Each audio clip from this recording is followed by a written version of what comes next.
Pour créer un manteau d'or lisse et brillant, les artisans doivent superposer sur les œuvres et ouvrages des feuilles d'or ultra minces, alors que la peinture est encore humide. Ces feuilles d'or sont fabriquées par des artisans du village de Kyoki, qui se trouve dans le district de Zalam, à Hanoï. Les villageois de Kyoki fabriquent des feuilles d'or depuis le XVIIIe siècle. Sous le régime féodal, elles permettaient de revêtir certaines parties des palais royaux, des temples et des pagodes de Thailong, l'ancien nom de la capitale.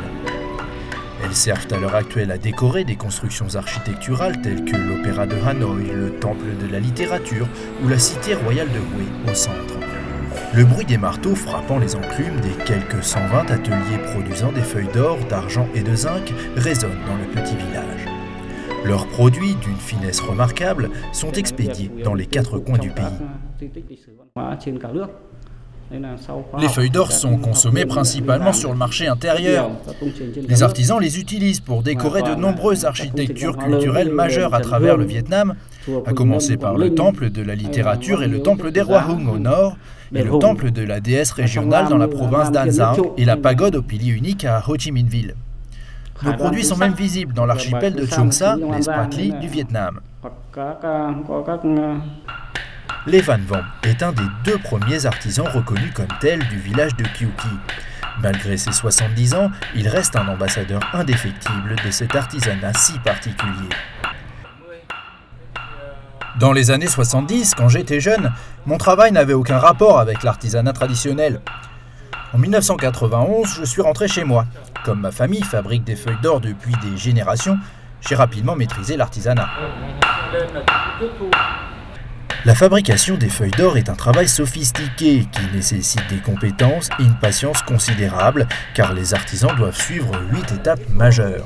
La plus décisive, celle qui détermine la minceur et la douceur des feuilles d'or, est la fabrication des lakuis, fait à partir de papier d'eau, le papier ramenonron, résistant malgré sa minceur et recouvert de plusieurs couches d'une sorte d'encre fabriquée à partir d'une suie spéciale faite d'un mélange de résine de pin et de colle de peau de buffle.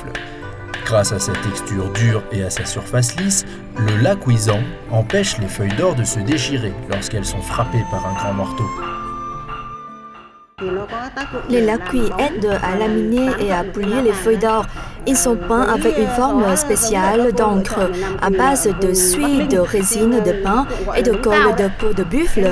Nous achetons le papier gió de Dong Kiao à Bắc Ninh en se basant sur sa minceur, sa douceur et sa solidité.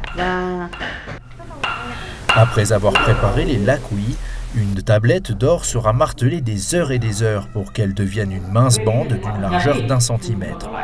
Cette bande sera ensuite découpée en carrés d'1 centimètre carré qui seront posés sur des lakuis de 4 cm de côté.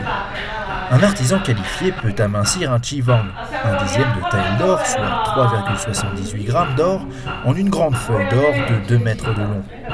Et pour avoir un lakuivang, les fameuses lamelles d'or, il doit travailler sans relâche, à coups bien réguliers car la moindre interruption fera refroidir la feuille d'or et l'artisan devra recommencer son travail à partir de 0. Il faut normalement compter 400 coups pour obtenir un lakuivang. Ensuite, les feuilles d'or sont découpées en petits morceaux et battues à nouveau. Ces dernières sont si fines et fragiles qu'elles peuvent se transformer en poussière avec un simple toucher. En quittant le petit village, les humbles feuilles d'or de Kyoki partent décorer des bâtiments à travers tout le pays.